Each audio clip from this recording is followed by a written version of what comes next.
Ini persis seperti apa yang ada di sebuah lagu, Bang Zul. Gimana, Bang? Syukuri apa yang ada.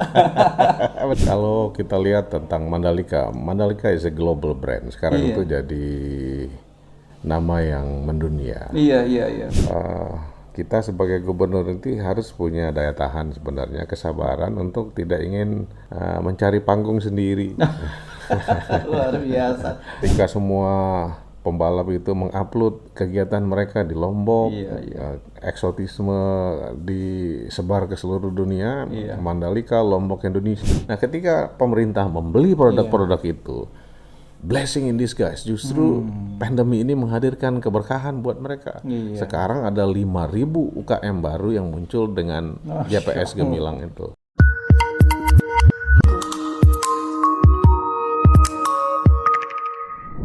Assalamualaikum warahmatullahi wabarakatuh. Salam adil sejahtera bagi kita semuanya.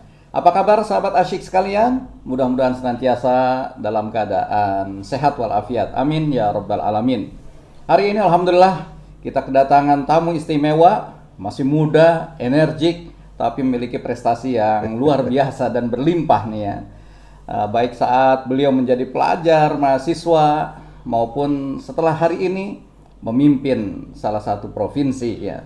Beliau adalah yang sudah sama-sama kita kenal, yaitu Dr. Zulkifli Mansyah. Assalamualaikum Pak Zul. Salam Ustaz Sehu, Presiden. Alhamdulillah, alhamdulillah. Beliau ini sekarang sedang diamanahi sebagai Gubernur Nusa Tenggara Barat.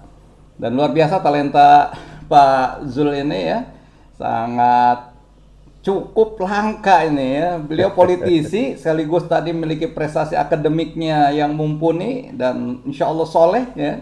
Nah, sebagai pemimpin daerah tentu beliau juga menorehkan sejarah emas.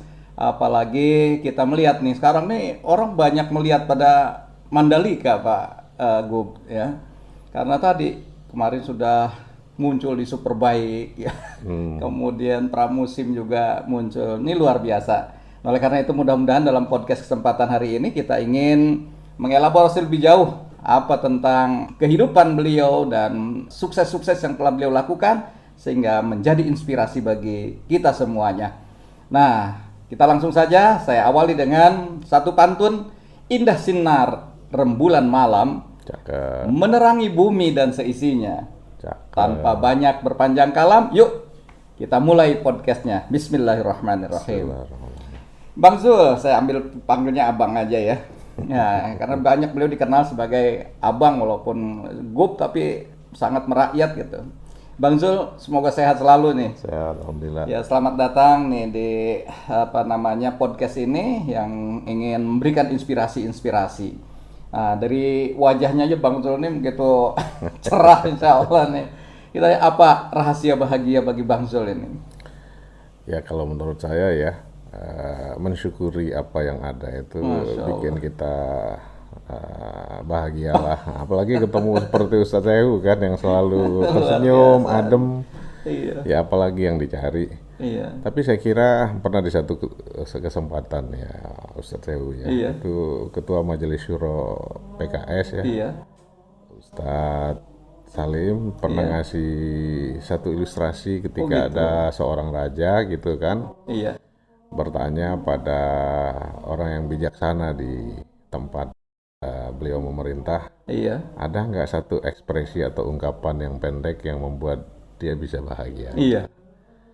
Nah ternyata setelah berminggu-minggu, berbulan-bulan, dia menemukan satu kalimat pendek itu kemudian ditaruh di cincinnya. Nah, dan kata Dr. Salim waktu itu kalimat pendek itu bunyinya this shall pass too. Nah, Oh, ini semua akan berlalu. Nah, iya, jadi kalimat pendek itulah yang bikin raja ini sehari-hari itu bahagia gitu ya. Alhamdulillah. karena this shall pass too itu artinya itu semua ini berlalu. Jadi kalau Iya. ketika ada suka, dia segera sadar bahwa suka ini akan berlalu juga. Masya Allah. Akan ada duka, ketika ada duka dia pun duka nggak akan selamanya begitu, akan Iya, iya. berlalu. Jadi mensikapi hidup dengan biasa saja, dengan penuh rasa syukur. Syukur ya. Jadi apapun yang menimpa kehidupan sehari-harinya disikapi dengan positif saja. Iya, ini persis seperti apa yang ada di sebuah lagu, Bang Zul. Gimana, Bang? Syukuri apa yang ada. Benar Hidup sekali. adalah anugerah. Jadi anugerah kita yang perlu syukuri. Benar-benar sekali. Luar biasa ini sahabat sekalian ya. Nah, Bang Zul, saya melihat ini banyak orang kagum sama Abang ya. Selain tadi memuji kinerja Bang Zul sebagai gubernur ya. Salah satunya juga yang disorot adalah keberhasilan membangun sirkuit Mandalika. Saya udah menyaksikan juga Mandalika, begitu indah sirkuitnya ya. Nah, ini apa kira-kira istimewanya sirkuit itu, dan kemudian kenapa sih kok sampai kok punya keinginan membangunnya tuh sirkuit gitu? Kalau kita lihat tentang Mandalika, Mandalika is a global brand. Sekarang Iya. itu jadi nama yang mendunia. Iya. Saya kira ini tidak terlepas dari kontribusi banyak sekali pihak ya. Ada pemerintah pusat dalam ini Pak Jokowi, Iya. ada Kementerian BUMN yang punya ITDC Indonesian Iya. Tourist Destination Corporation yang mengelola kawasan sebagai kawasan ekonomi khusus pariwisata. Ada pemerintah provinsi, kemudian ada kabupaten, desa, semuanya bersinergi bersama mewujudkan etalase yang membanggakan kita semua. Alhamdulillah. Oleh karena itu, kita sebagai gubernur nanti harus punya daya tahan sebenarnya, kesabaran untuk tidak ingin mencari panggung sendiri.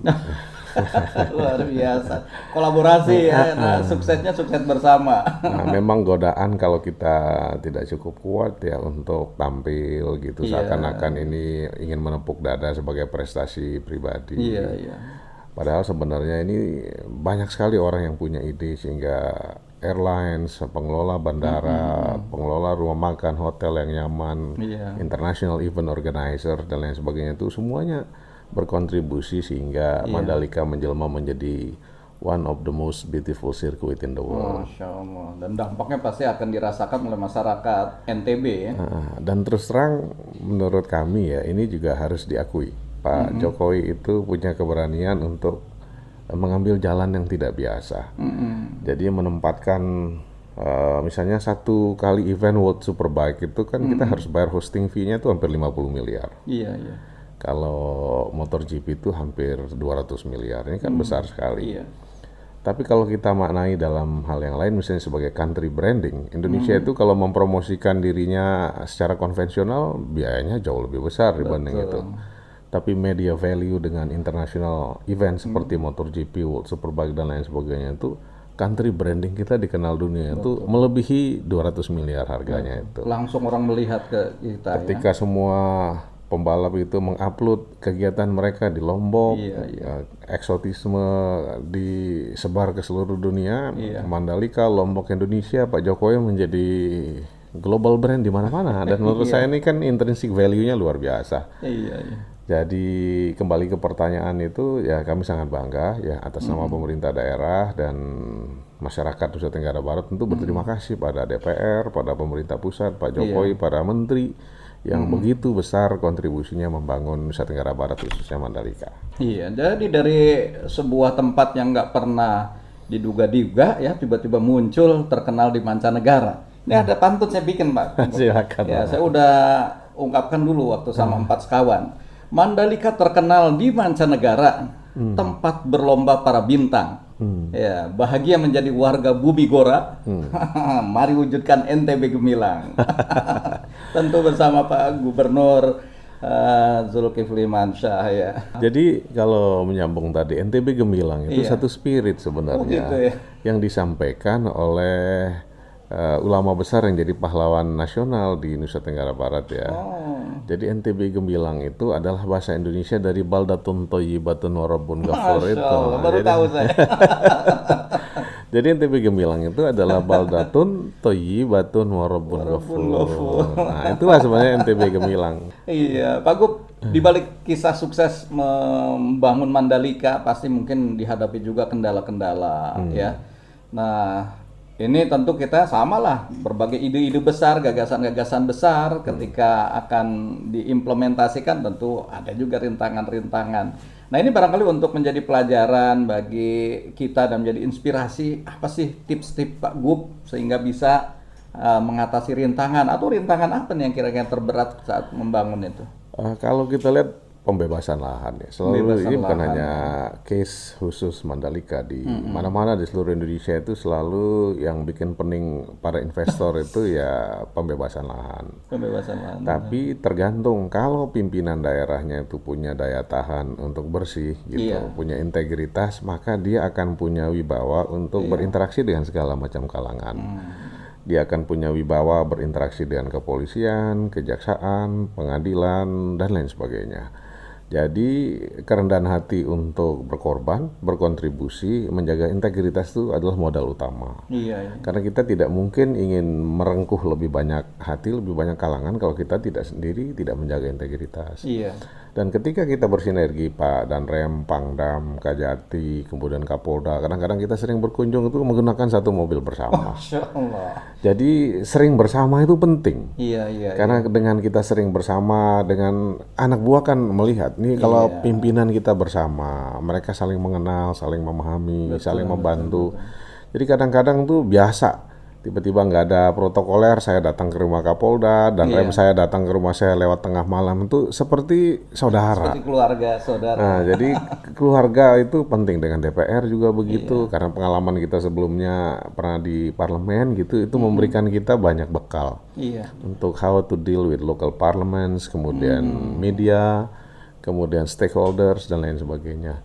Dan alhamdulillah kalau bersinergi bersama-sama, beban yang berat itu terasa ringan. Alhamdulillah. Gitu. Iya, betul ya. Pak Gub, ini apa namanya, ngomong-ngomong kok pakaian yang dipakai Pak Gub ini, bajunya kok tulisannya MXGP. Nah, Ini apa, Gub? kalau di motor yang sirkuitnya cepat itu namanya motor GP. Iya. Nah, ternyata ada juga namanya MX Motocross Grand Prix. Jadi Oh. motocross yang apa namanya, yang Off-road ya? off-road lintasannya Off-road. beda.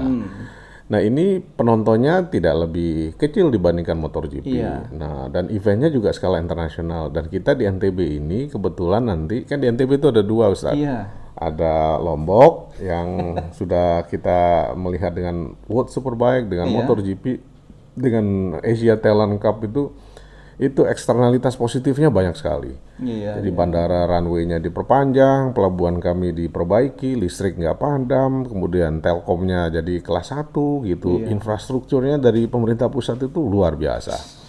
Nah, NTB ini kan ada dua. Iya. Ada pulau besarnya, ada Lombok, ada Sumbawa. Nah, kalau misalnya Lomboknya melaju kencang sendiri, Sumbawanya tertinggal. Oh, gitu. Kebetulan keadaan alam di Lombok sama Sumbawa ya agak berbeda. Kalau dia nature, kemudian adventures, itu cocoknya di Sumbawa. Jadi MXGP ini nanti bulan Juni kita bukan hanya menjadi host dari MotoGP dan World Superbike, tapi juga menjadi host dari MXGP. Oh, Masya Allah. Nah, jadi semua international event itu, bahkan nanti MXGP ini akan panggil juga ada endurance, kemudian e-race, macam-macam.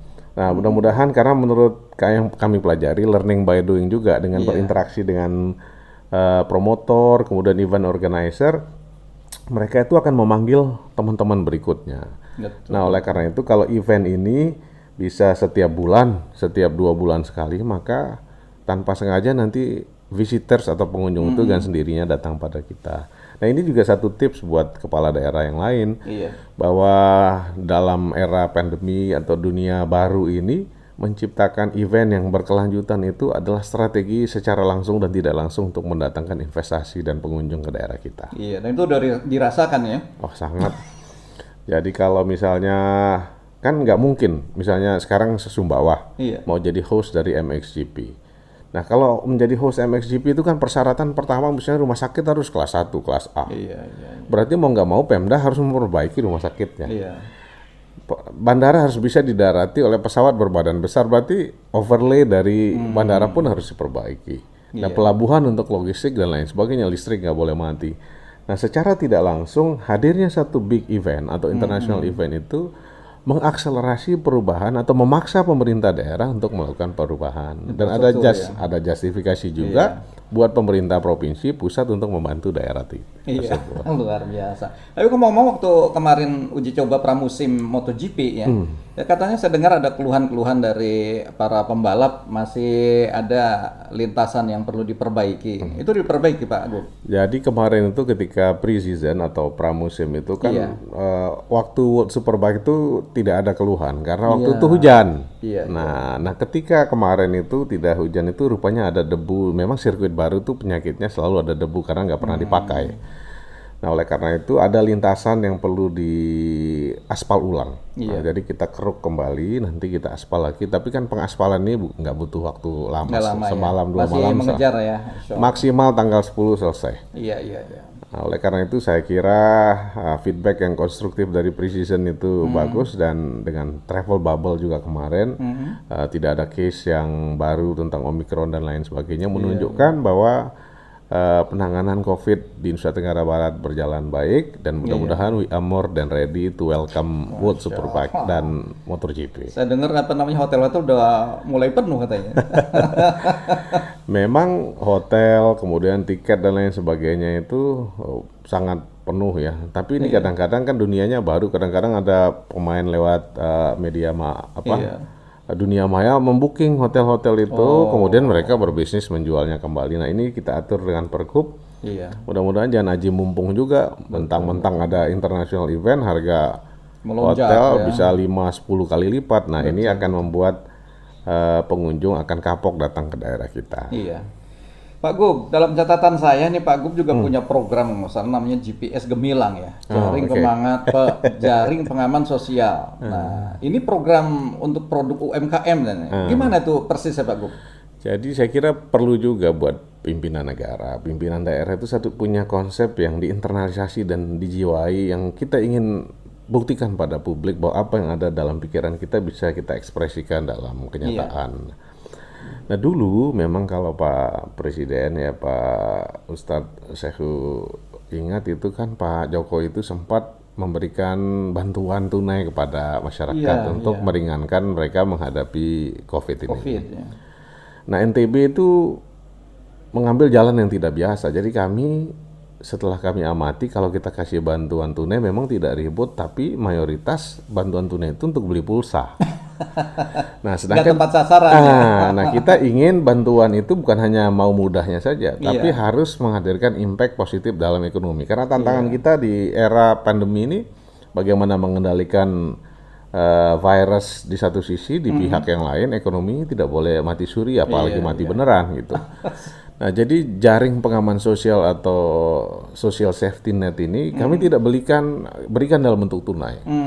Tapi kami berikan bantuan pada masyarakat dalam bentuk produk lokal. Nah, jadi kami uang itu misalnya 300.000 itu tidak dalam bentuk 300.000, tapi kita kasih mereka misalnya ikan yang sudah diolah, ikan asin misalnya, supaya nelayan kita Bisa dibantu. Nah, hand sanitizer, sabun, sampai minyak goreng itu, dan ternyata kopi, teh kelor segala macam bisa dibikin oleh UKM kita. Iya. Dan karena selama ini ternyata bukan mereka nggak bisa bikin, tapi untuk apa bikin kalau nggak ada yang mau beli.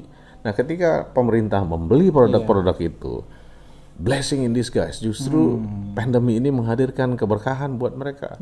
Sekarang ada 5.000 UKM baru yang muncul dengan GPS Gemilang itu. Dan ada confident. Masa tadi masker harus kita beli dari Jawa Barat, dari Jawa Timur, padahal hanya selembar kain. Nah, penjahit kita kalau ada yang beli bisa bikin itu. Nah, bahkan rapid antigen pun itu sudah bisa bikin. Nah, itu juga boosting the confidence dari masyarakat kita, bahwa ternyata kita bisa bikin produk-produk yang selama ini kita impor dari daerah lain. Nah, kepercayaan ini penting sehingga UKM-UKM itu bersemangat gitu. Dan ini kan seperti snowball effect aja. Nanti kalau kita ada NTB Mall yang menjadi etalase atau outlet dari produk-produk itu, dan walaupun harganya relatif mahal, kualitasnya sedikit lebih jelek gitu, tapi kan ada cost of learning, ada biaya pembelajaran. Nah, saya kira semangat itu mulai hadir, apalagi teman-teman jadi semangat dengan jargon industrialisasi itu. Luar biasa nih Pak Gub. Pak Gub, kita ingin coba melihat flashback ke belakang Pak Gub ya. Saya dengar Pak Gub ini, Bang Zul ini berprestasi sejak apa namanya mahasiswa nih, dapat beasiswa, terpilih dalam program apa namanya pertukaran pelajar. Bahkan ketika mahasiswa juga sempat menikmati ya kuliah di luar negeri. Nah, ini mungkin harus menjadi inspirasi juga bagi anak-anak muda pada hari ini ya.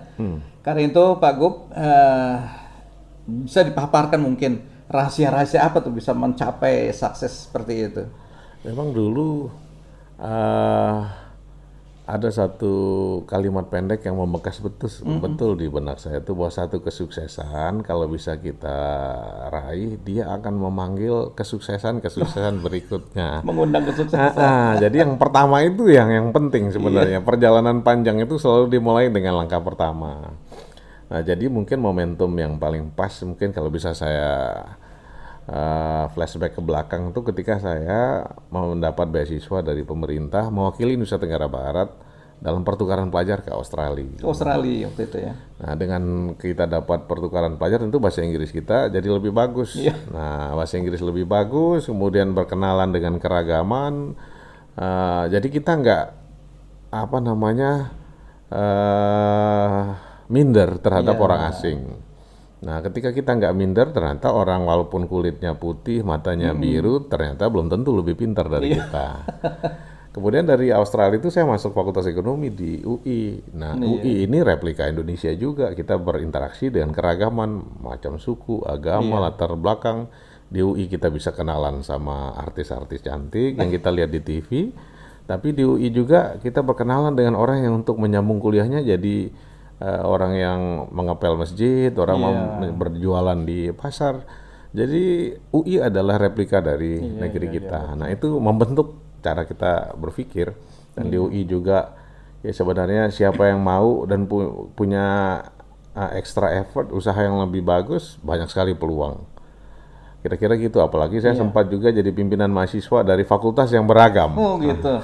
Kenapa bisa beragam begitu? Ya karena setiap fakultas punya tradisi, punya cara berpikir, punya cara mengartikulasikan suasana batin masing-masing fakultas beda. Kedokteran sama kedokteran gigi kulturnya beda. Kedokteran gigi dan keperawatan beda juga. Ekonomi sama fakultas hukum sama teknik beda. MIPA sama FKM beda. Jadi itu menarik juga. Bang Jul bisa menyatukan itu. Mau nggak mau ya, karena kita pemimpin semuanya, kita dipaksa untuk learning by doing juga, berinteraksi dengan teman Fakultas Ilmu Budaya waktu itu, yang Fakultas Sastra, dengan FISIP, psikologi, yang punya mental model atau cara pandang yang sama sekali berbeda. Dan itu memperkaya terus terang batin kita. Bahkan menurut saya sekolah saya yang paling real dalam kehidupan itu dengan menjadi student aktivis dalam lingkungan yang beragam. Mungkin itu juga yang melatar belakangi Bang Zul ini ya, sukses di dunia pendidikan. Akhirnya saya dengar Bang Zul ini juga mendirikan Universitas Teknologi Sumbawa. Nah, ini menarik, ini seperti kita harus punya sesuatu. We should have our own toys. Jadi kita harus punya mainan lah kira-kira. Supaya ada alasan kita bangun pagi hari dengan gairah yang baru. Gairah baru. Nah, setelah Pak Habibie turun, orang tidak banyak membincangkan teknologi di negara kita. Padahal sebenarnya masalah paling dasar buat Indonesia untuk menggesa ketertinggalan itu adalah sains dan teknologi. Orang bicara corruption orang bicara tentang penegakan hukum tapi kalau orang tidak membincangkan teknologi itu luar biasa, akan ketinggalan. Nah, kita bikin Universitas Teknologi di Sumbawa untuk membuktikan bahwa Indonesia Timur itu tidak mungkin menggesa ketertinggalannya tanpa teknologi dan sains.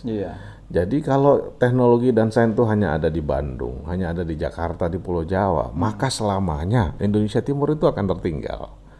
Nah, oleh karena itu, jangan bangun kampus itu, kalau kita belajar bisnis itu, ya harus ada diferensiasinya. Jadi kampus teknologi yang dibangun itu jangan kampus yang biasa.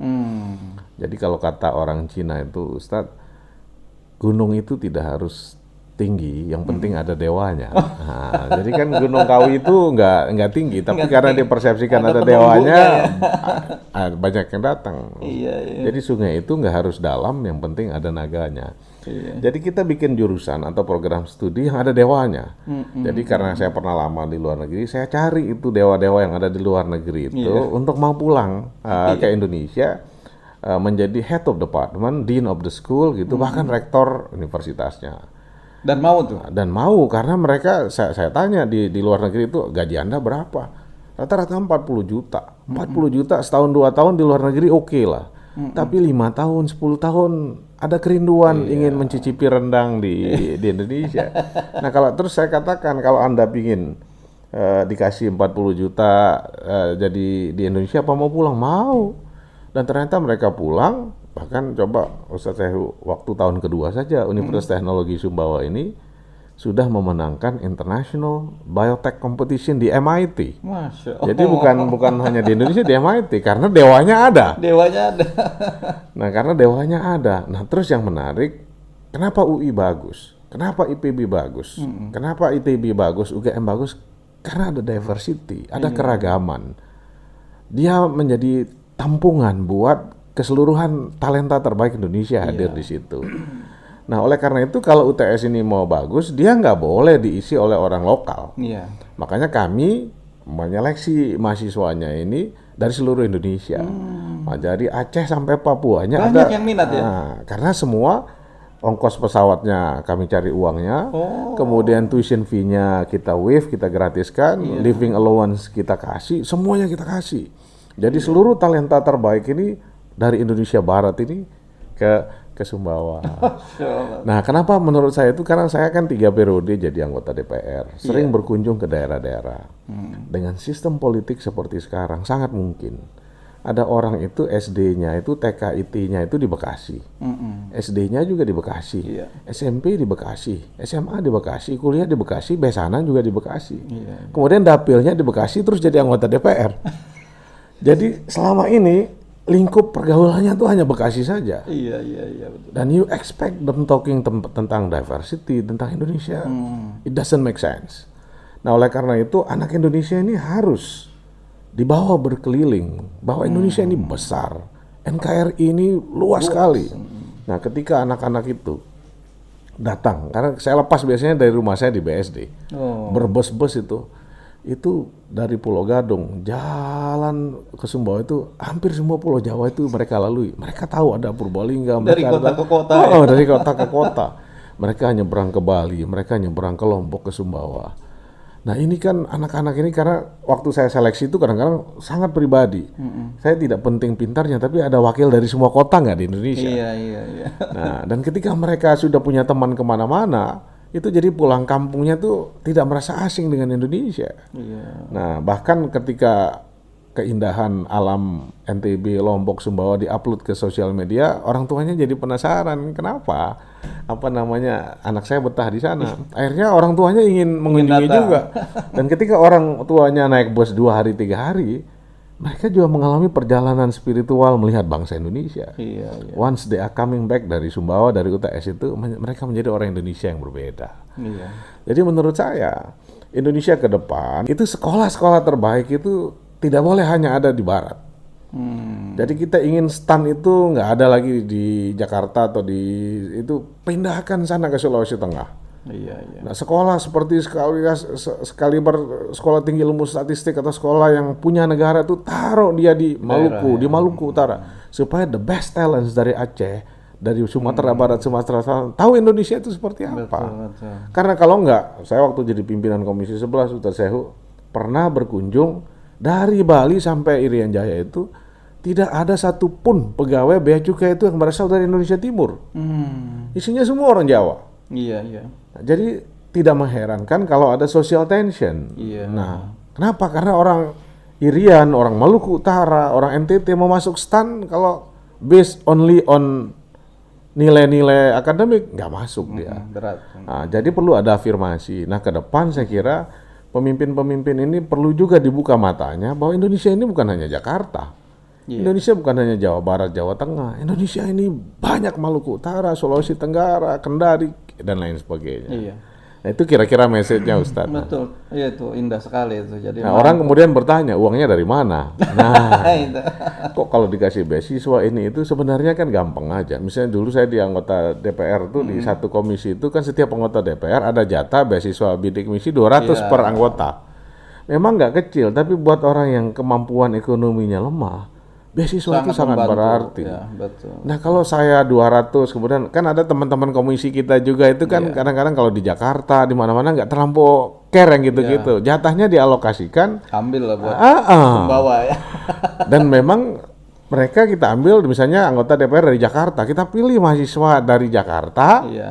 Nah, dan kita kasih tahu, oh, Anda yang kasih beasiswa ini, Bapak ini dari Partai Golkar, yang kasih beasiswa dari Kalimantan Utara, dari Gerindra, dari Nasdem segala macam. Dari situ macam-macam partai. Iya, iya. Nah, kita juga ingin memberikan pelajaran pada anak-anak yang dapat beasiswa bahwa kebaikan itu bisa datang dari partai mana saja. Iya, iya. Nah, jadi cara pandang mereka pun anak-anak ini berubah. Nah, ada yang kadar PKS misalnya dapat beasiswa dari anggota DPR Gerindra. Iya. Nah, supaya kadar PKS bapaknya tahu bahwa sumber kebaikan bisa dari Gerindra juga. Nah, ada juga beasiswa dari PKS dikasih pada mahasiswa dari Bekasi yang non-Muslim. Iya. Nah, sehingga orang Muslim mengatakan, saya dikasih beasiswa oleh anggota DPR PKS. Nah, ini cara kita meracik Indonesia itu mulai dari mahasiswa-mahasiswa ini, Bang. Iya, betul ya. Bahkan inilah yang justru menarik sekali ya. Dan nampaknya Bang Zul juga di NTB ini mampu mengemas tadi, merangkul berbagai kalangan masyarakat ya dari berbagai agama, suku maupun ras. Mungkin karena tantangannya saya kebetulan ya, seperti Ustadz juga kan kita dari PKS selalu black campaign kepada PKS itu tidak toleran. Kalau PKS itu pasti Taliban like. Nanti kalau berkuasa itu pasti semua orang disuruh pakai jilbab. Kalau PKS berkuasa pasti ini nggak boleh, itu nggak boleh. Nah kita buktikan ketika kadar PKS jadi gubernur di NTB, isu itu nggak ada. Iya, iya. Hampir semua gereja, semua pura, semua apa saja, apapun agama sukunya kita perlakukan adil. Iya, iya. Ya, karena apa yang kita pelajari di PKS, di agama kita mengajarkan kita begitu. Iya. Nah mudah-mudahan dengan apa yang kita lakukan di NTB itu tidak boleh ada lagi black campaign bahwa wah kalau PKS ini harus begini begitu, nggak ada. Iya. Semua dites sekarang. Anda datang ke Nusa Tenggara Barat, Anda datang ke pemeluk agama Hindu, tanya bagaimana kepemimpinan PKS ketika jadi gubernur. Tidak ada isu intoleransi. Iya, iya. Nah, we are talking about industrialization, science, teknologi, bahkan salah satu yang menarik, Ustaz Sehu, kami punya program mengirimkan 1.000 anak Nusa Tenggara Barat ke luar negeri. Gitu ya. Nah, kalau tadi saya mengambil anak Indonesia Barat studi ke Indonesia Timur, saya sekarang mengirim anak Indonesia Timur ini studinya ke luar negeri, bukan ke Barat.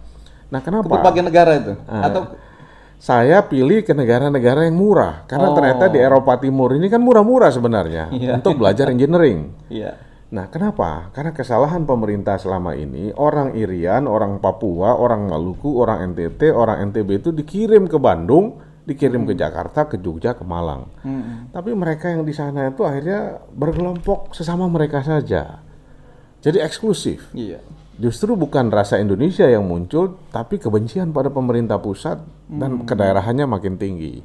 Dengan mengirim, karena pengalaman kita pernah kuliah di luar negeri, ketika anak Indonesia Timur ini dikirimkan ke luar negeri, yang muncul itu bukan kesukuan, bukan kedaerahan, tapi keindonesiaan. Keindonesiaannya. Nah kalau kita di luar negeri misalnya, sekali ada orang bicara buruk tentang merah putih, bergemuruh jiwa kita untuk membela bangsa kita. Tapi seringkali penyakitnya Bang Zul, ketika sudah dikuliahkan ke luar negeri, nggak mau pulang lagi ke Indonesia. Nah, itu pertanyaan di yang awal, apakah mereka harus pulang? Saya bilang justru kalau bisa mereka nggak pulang, mereka nggak harus pulang. Gitu. Jadi diaspora ini penting, karena kalau orang Indonesia itu kalau dilarang pulang atau dipaksa untuk pulang, mereka nggak akan pulang. Tapi kalau kita suruh bilang terserah Anda mau diaspora di mana saja, kerinduan pada kampung halaman itu tanpa disuruh pun akan di sana. Bahkan saya bayangkan nanti dalam 15, 20, 30 tahun yang akan datang, kalau setiap tahun atau setiap 5 tahun kita bisa mengirim ribuan anak NTB ini ke luar negeri, apapun eselon 2, apapun departemennya, eselon 2, eselon 1-nya pasti ada anak Nusa Tenggara Baratnya. Apapun big corporation, big companies di big cities in the world, mesti ada anak NTB-nya. Apapun fraksi nanti di DPR, mesti ada anak NTB-nya. Nah, oleh karena itu nanti orang NTB ini walaupun tinggal di mana-mana bisa berkontribusi pada daerahnya. Nah, kalau kita misalnya replicate untuk skala yang lebih luas, kalau Indonesia ini mau maju sebenarnya, tutup mata saja, kirim ratusan ribu anak Indonesia itu keluar ambil sains, teknologi, dan engineering itu ke seluruh dunia. Nggak harus ambil di Harvard Business School yang mahalnya minta ampun. ke Eropa Timur, kemana-mana yang sangat murah gitu. Soalnya punya pengalaman lah ya. Nah, ketika mereka pengalaman ke luar negeri, katakanlah yang sukses 75% saja itu, Iya. dunia itu akan goncang dengan derapan kaki mahasiswa Indonesia yang ada di luar negeri. Dan nggak banyak dananya itu. Jadi dipilih sekolah-sekolah yang misalnya kita ngirim ke Ceko, nggak bayar asal Anda mau belajar teknik sipil. Kita kirim ke Rusia itu hanya 2 juta sebulan. Nah, dan karena mereka European Community gitu, sekali once they are eligible to study in one country, second semesternya they are eligible to study everywhere di Europe. Jadi mereka bisa Keliling menjadi global citizen sebenarnya. Jadi semester pertamanya di Poland, semester keduanya bisa di Yunani, semester 3 bisa di Portugal dan lain sebagainya. menarik. Nah, menurut saya ini dahsyat. Nah, ketimbang satu orang ditaruh di Harvard, katakanlah biayanya 1 miliar. 1 miliar itu bisa 100 orang di Eropa Timur. Iya. Oleh karena itu menurut saya ya, kita harus mengirimkan seperti Pak Habibie dulu. Iya. Kirim lebih banyak orang Indonesia ini ke luar negeri. Berbagai negara ya. Kira-kira gitu, Ustaz. Iya. Waduh, luar biasa nih Bang Zul. Bang Zul, Yes. ngomong-ngomong, ini Bang Zul ini emang ada cita-cita apa jadi gubernur itu ya? Saya kan beberapa kali mengikuti pilkada itu. Banten pernah ikut. Nah, cuma Sebenarnya terus terang bukan ingin memperlihatkan kerendahan hati ya. Saya tidak pernah niat untuk jadi nggak calon gubernur. Termasuk dulu di Banten. Di Banten itu 2006 itu Iya. saya waktu itu accident aja. Jadi waktu itu tuh nggak ada kepikiran mau maju gubernur Banten. Memang daerah pemilihan saya kan Tangerang waktu itu. Karena saya tinggal di BSD. Nah, waktu itu yang elektabilitasnya dari hasil survei itu adalah Bu Atut sama Marisa Haque. Iya. Nah, tapi karena Banten itu PKS itu partai besar, nggak mungkin dong PKS tidak ikut pilkada gitu. Tapi banyak namanya masih banyak yang konservatif, kalau bisa PKS harus ada wakil pimpinannya dong yang maju jadi calon gubernur. Iya.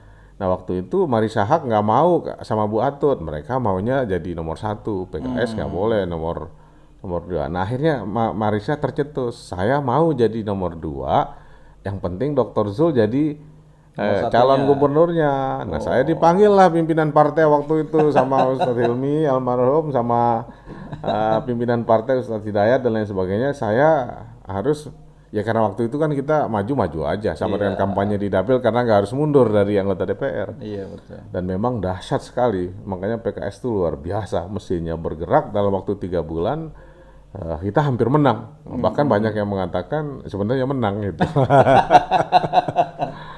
Jadi ya begitu juga waktu ke NTB, tadinya kan ada rencana DPP itu memindahkan dapil saya dari Banten ke NTB karena Fahri waktu itu punya perbedaan pandangan lah dengan DPP, sehingga saya menggantikan dapilnya Fahri. Tapi ketika sosialisasi nampaknya respon masyarakat cukup bagus, ya pas ada pilkada ya sekalian aja gitu, kira-kira gitu. Dan alhamdulillah sekarang malah bertambah dapil dari ini setelah Pak Gub. Nah, justru ketika dulu ya, alhamdulillah dulu kan zamannya Fahri 1 DPR, sekarang 2 kita alhamdulillah. Iya.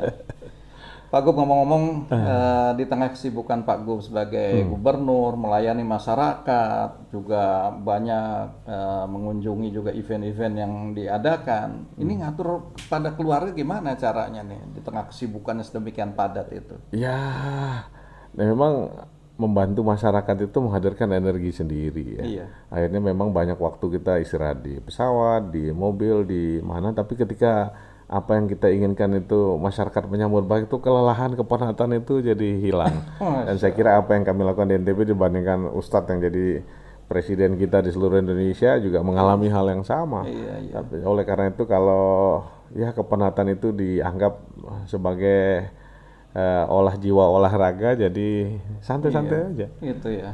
Jadi dengan keluarga juga alhamdulillah ya. Alhamdulillah. Luar biasa nih. Nah, setelah Mandalika sukses, kemudian tadi juga di Sumbawa juga untuk MXGP ya. Kira-kira torehan apa lagi nih yang direncanakan ke depan? Ya karena seperti tadi, nanti satu kesuksesan akan memanggil kesuksesan berikutnya. Tapi seperti nasihat Ketua Majelis Syuro itu harus sadar juga di shall pass tuh, jangan terpesona oleh semua gegap gempita keberhasilan. Nah, ini akan berlalu juga. Nah, jadi harus antisipasi kalau nanti ada kegagalan, kekecewaan.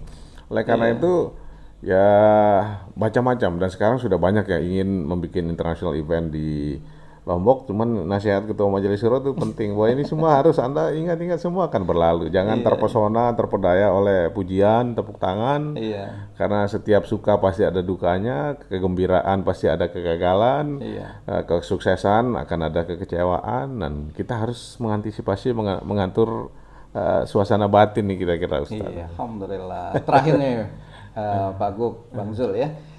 Ini kalau saya menyebutkan nih, NTB kira-kira 3 kata yang terlontar di Pak Gub apa nih untuk NTB ini? NTB itu kita ingin sebagai negeri yang tentram dan berkah. Wah, Masya Allah, gemilang. Iya, itu yang disebut, dan gemilang itu negeri yang tentram dan berkah ya. Jadi walaupun kesuksesan MotoGP, ada MXGP, ada bahkan Formula One, mudah-mudahan 2024 itu kita jangan lupa keberkahan dari Allah itu penting. Karena nggak ada gunanya kemajuan materi, sirkuit yang indah kalau tidak ada keberkahan dari Allah Subhanahu Wa Taala, maka tidak akan ada ketenangan. Masya Allah. Itu baru satu tuh, ada lagi kata lain. Jadi banyak lah, ada NTB nurut tatanan baru misalnya. Nah, kita harus mulai berdamai dengan satu hal yang tidak biasa, misalnya pandemi. Iya. Kemajuan teknologi di masa yang akan datang. Nah, tentang ya sekarang kita nggak tahu bagaimana ekonomi ke depan. Misalnya hari ini kita mendengar Rusia menginvasi Ukraine. Ini secara global itu saya kira kita harus mensikapi juga, karena ini akan merubah tatanan. Nah, kayak begini-gini tuh kita nggak pernah kebayang bahwa di tengah iklim demokrasi seperti sekarang itu masih ada negara yang mau menginvasi negara yang lain. Nah, it's very interesting case.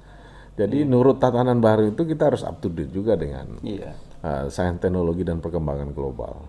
Iya, alhamdulillah sahabat sekalian, saya kira ini banyak inspirasi-inspirasi yang kita dapatkan pada kesempatan kali ini, berjumpa dengan memang orang yang penuh dengan inspiratif ya, Bang Zul ini ya.